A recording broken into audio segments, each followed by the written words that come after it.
Good evening, we are Salford Now, broadcasting all the latest general election coverage, along with our radio, web and print team. We are the radio team. Tune in 11 p.m. for the Salford Now coverage. Ella and Ollie will guide you through the night. Keep up to date on our website, Salford Now, or on Twitter with our hashtag GE2019 Salford, all in caps. And look out for this morning's edition of our Salford Now newspaper, where we'll be giving you a big recap of the night's events. Hashtag GE2019.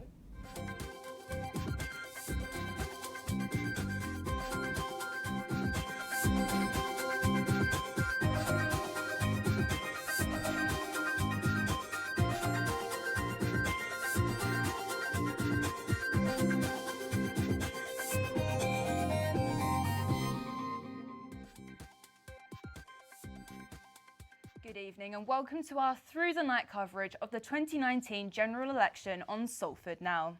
We will be bringing you updates on the hour, bringing you national news as it comes in. We are the only channel that is focused primarily on Salford.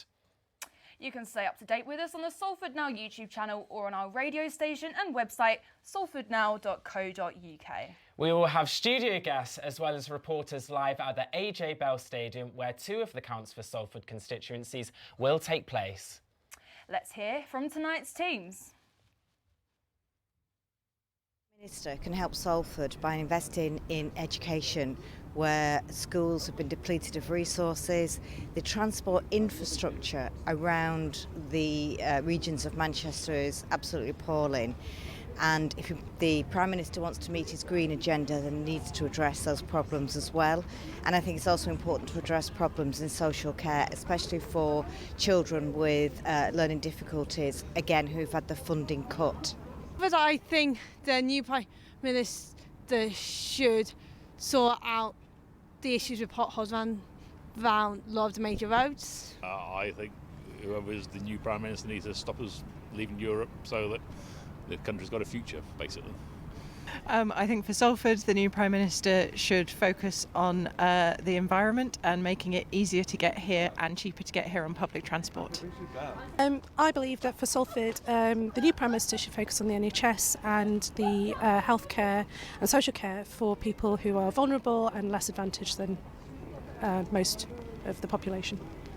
So for Salford, the new Prime Minister should invest in those social groups who are struggling to feed their families, who are dependent on food banks, and to invest more into the local community to people who really, really need it. For Salford, the new Prime Minister needs to keep the NHS, save the NHS and keep it as it is, but improve it massively. I think that's the paramount with whoever the Prime Minister is going to be. I think for Salford, the most important thing is improving the transport infrastructure. Clearly a lot of investment has been made on renewing the area, particularly around Quayside, but I think making it easier for access to the rest of Manchester and the northwest would be a really important point in improving the economic performance of Salford. But of course, tonight is all about the exit poll, which gives us an early indication of where this election is going to fall. And this is what the exit poll is telling us tonight. There is a predicted large Conservative majority of 86 seats. That means a total number of 368 seats if the exit poll is correct. That is the largest Tory majority since Margaret Thatcher. It will also mean Labour will have lost more than 70 seats across the country. The Lib Dems are expected to draw 13 seats, and there will be 0 seats for the Lib Dems, and in Scotland 55 for the SNP.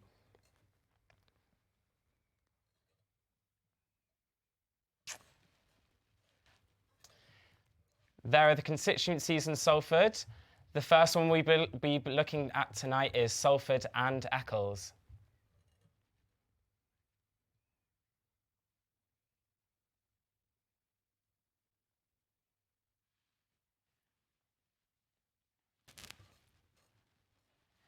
Labour Party candidate Rebecca Long-Bailey said, "I will fight if I'm lucky enough to get elected in this general election to deliver the transformational manifesto we set out as the Labour Party so they get the equality they deserve." Labour are pledging to bring energy and water systems into public ownership. They want to secure a sensible Brexit deal in 3 months and have ruled out no deal. And for our area, they have pledged to invest Salford's Green Initiative.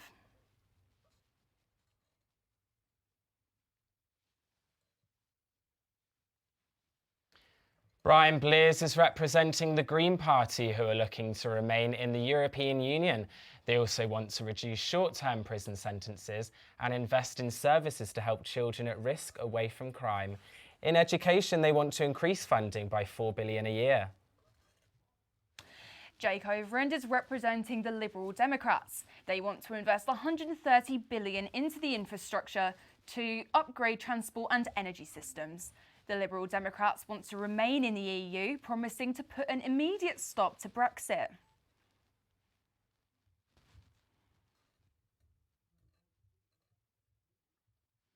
Making their election debut is Nigel Farage's Brexit Party, with Matt Mickler standing as their representative. As well as a swift exit from the EU, they want to promote working in the health sector and also invest in coastal communities, particularly fishing ports, in addition to making it illegal to export waste. The Conservatives, with Atika Chowdhury as their representative, want Brexit and they want it done quickly.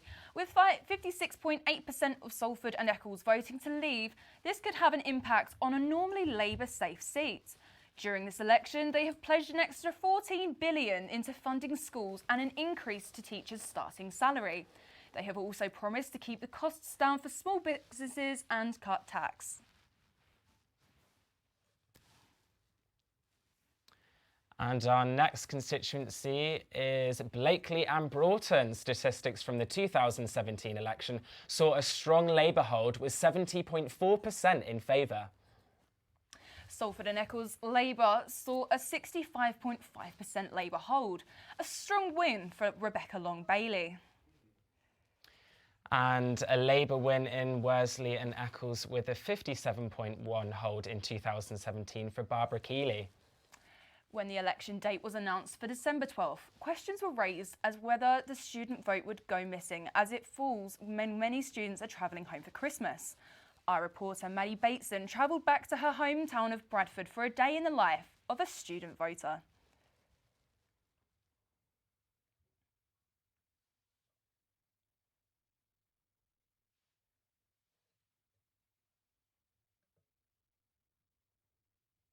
Good morning. So the time is currently 6.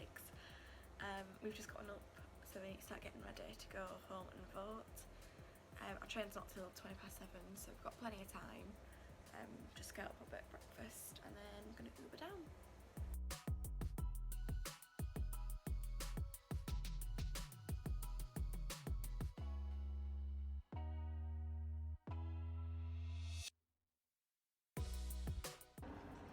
So we have successfully made it to Manchester Victoria.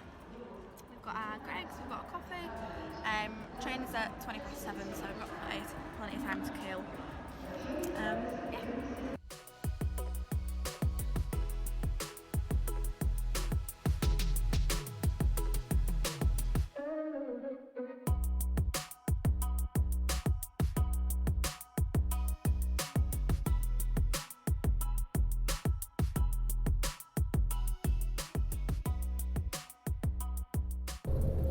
We're finally on the train on our way to Bradford.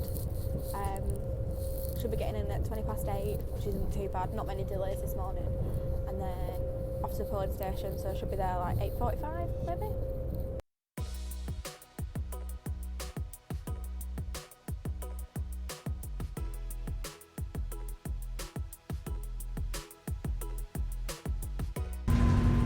Transport number 3 for the day. Now we're on a bus, so should be at the polling station by 9 probably. It's been a long morning actually. Kind of regret voting at home now. I'm tired. Kind of regret voting at home, but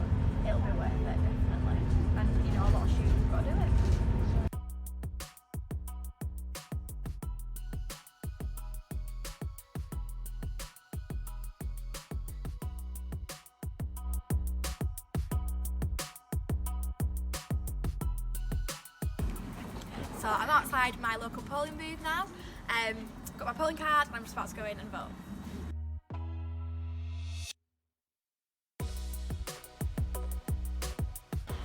So that's it, I've just voted. Now I'm heading back to university for the end of the day. So let's look again at that exit poll and what it's showing us today. There is a huge predicted majority for Boris Johnson of 86 seats. That means a total number of 368 seats, and a reminder, if the exit poll is correct, that it is the largest Tory majority since Margaret Thatcher's second landslide. Now, hopefully, we should be able to talk to Jack McKinnell, who is at AJ Bell. If I say hello. And we are live outside the AJ Bell Stadium tonight, where we will be doing the counts of both Salford and Eccles, as well as Worsley and Eccles South. Now, tonight is going to be an interesting night. We're going to bring you the latest news on the exit polls, as well as we're going to see who the candidates are, see who gets the seats in both constituencies. Now, Rebecca Long-Bailey will be looking to retain that seat so she's had it since 2015, and in the same constituency is Hazel Blair's nephew. Hazel Blair was in the seat prior to Long-Bailey, and her nephew Brian Blair is part of the Green Party and is running against the Labour Party. We've also spoken to some of the candidates across the other constituencies, including Arnie Saunders, the Conservative for Worsley and Eccles South. Like I said, we will be sure to keep you updated as the night goes on, so be sure to keep tuned to Salford Now.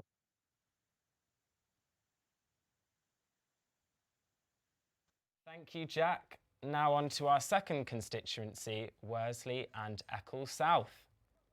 In 2017, it was Labour who dominated the votes. Barbara Mary Keeley is Labour's candidate, who are wanting to fund the NHS through taxes and also invest £1.6 billion a year into mental health standards. Leader Jeremy Corbyn has been vocal about taxing those at the top properly with him. Daniel James is standing for Green and have pledged a universal basic income for all regardless of their employment status. They want to remain in the EU.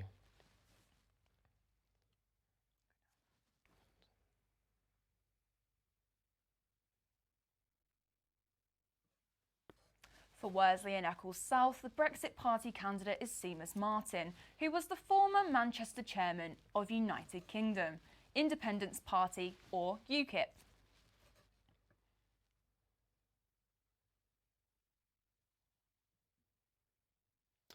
Jo Johnson is standing for the Liberal Democrats, putting an emphasis on renewable energy, aiming for 80% of the UK's energy coming from renewable sources by 2020. The Lib Dems want to revoke Article 50 as they believe remaining in the EU will allow easier challenges towards climate change. Arnie Saunders is Conservative Party's representative in Worsley and Eccles, wanting to improve the local lines which go through Salford, Walkden, Eccles and Earlham. Also to put more money into schools to give residents the education they're entitled to. They also want to avoid increase in tax, wanting to protect those on low pay, on benefits or cannot work. Now, as we've said, we're focusing on Salford tonight. We've been asking for messages to the next Prime Minister from the residents in Worsley and South Eccles. Bring Britain great again. Message, just bring the country back together. Tories have made an absolute mess of this whole Brexit fantasy, which is never going to happen. So, yeah, bring the country back together and, yeah, sort out the mess last 10 years that just hasn't really worked out. We know that we were lied to and we know that we were sold fake news, and hopefully the results will portray what we actually think as a generation and leave the NHS alone. Hey, please look after the least fortunate members of our society. Don't mess it up. It's the biggest sports in the UK, with politics being involved. Football is a big issue in the general election. Jack McKinnell has more. Popular sport, but how will the election affect grassroots football? Earlham Secretary believes changes should be made to the game. Football's thriving, but it's also shrinking. and I think that where the money should be invested is in the sporting hubs like Earlham Football Club and like all the other amateur football clubs that are in the areas as well, so that the football can grow in those hubs. I don't think that the answer is to invest in the large sprawling 20 pitch sites that just aren't being used anymore. A big talking point around the election is the investment in grassroots football. However, the recent builds of 3G pitches owned by the council are stopping the development of clubs, according to Earlham's secretary. There's great examples of sports development going on with, an example is Hyde over on the other side of Manchester, who've got a 3G surface and their football development's thriving. Concert up in the North East, who we played in the FA Cup recently, fantastic, they've got a great 3G surface. So that allows football development to go on within a club and retain players. Now, if you were to put a 3G surface just on an area of ground, get a partnership up with the local authority, there is no football development going on there. So you sort of believe almost like council-owned 3G pitches that are being built, because there are a few being built up and around Salford. Do you believe that's taken away from the game? Well, I believe it partly takes away from the game. It certainly takes away from the clubs who now have to fund their development on it. So if you're an under-12s, under-10s team and you wish to play 7 till 8 o'clock on a Tuesday night to get your lads training, the hard facts are you've got to pay. You've got to stump up the cash for it. And if you can't pay, you don't play on it. You know, so development will drop off there. Investment into football is a big thing, but it's not just what you see on the outside. We've got 4 dressing rooms. This was a football foundation build. 4 dressing rooms that are all the same size and they all hit a particular standard which is required for our level of football. So we have three dressing rooms here. We have an away team, match officials, and we have an extra game. Sometimes we use an extra dressing room, which sometimes we use for lady officials as well, so that they can have their own space. But the top dressing room is the first team dressing room. Okay. So I'll let you take the lead. Okay, so Warren showed Salford now the team's dressing room, but with investment, there are plans in place to improve the players' space. There will be cosmetic, really. I mean, this is a pretty basic dressing room, although it's a really nice one. But it would be nice to have more sort of individual spaces for the players. But again, it would be like an overhaul of a basic, pretty competent dressing room. You know, it'd be nice to get some enhancements to the dressing room, really. There isn't a lot that needs doing in terms of structural work in here, but it would be nice to make it into a better environment for the players, a more homely environment, you know. Salford City are in League 2, and that leaves Earlham SC as the only non-league football team in Salford. Now, they've got a nice pitch and they have some nice stands, but there are some sports facilities in Salford that still need some development. There are 22 parks where people can play the UK's favourite sport. However, only 6 of these have specialty pitches, whether they are 5-a-side, 3G or all-weather facilities. A new floodlit 3G pitch is set to be complete in January 2020. Players are mostly affected by the investment in football, and one Salfordian midfielder discussed the playing surfaces he'd been on. To the bottom of the pyramid, you can see that some of the pitches just aren't playable. Teams aren't able to get their games played, and the fixture congestion at the end of the season is just unbelievable. I've seen cases where you've had to play 10 games in 15 days. In the winter, I've seen a lot of bad injuries take place because of how bad the pitches are, but there's not much you can do about it because there's not enough investment. So grassroots football appears to need a looking into. But what are the messages that the Prime Minister needs to hear? Work closely with the Football Foundation, possibly more close than they do at the moment. Allow the Football Foundation to take the lead on where that funding is. Just keep investing. You've got to keep investing more because it's just not enough at the moment. Jack McKinnell, Salford Now. So let's look again at that exit poll and what it's showing us today. There is a huge predicted majority for Boris Johnson of 86 seats. That means a total number of 368 seats. And a reminder, if the exit poll is correct, that is the largest Tory majority since Margaret Thatcher's second landslide. Labour will have lost more than 70 seats across the country if the exit poll is correct. The Lib Dems are expected to draw 13 seats. There will be 0 seats for the Lib Dems, and in Scotland, 55 for the SNP. That's all we have for now, but make sure to check out our website, salfordnow.co.uk, for our live blog and breaking news as it comes in. And tune in an hour for our radio broadcast at 11 p.m. with Ella Beeston. Thank you. Goodbye. Goodbye.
Salford.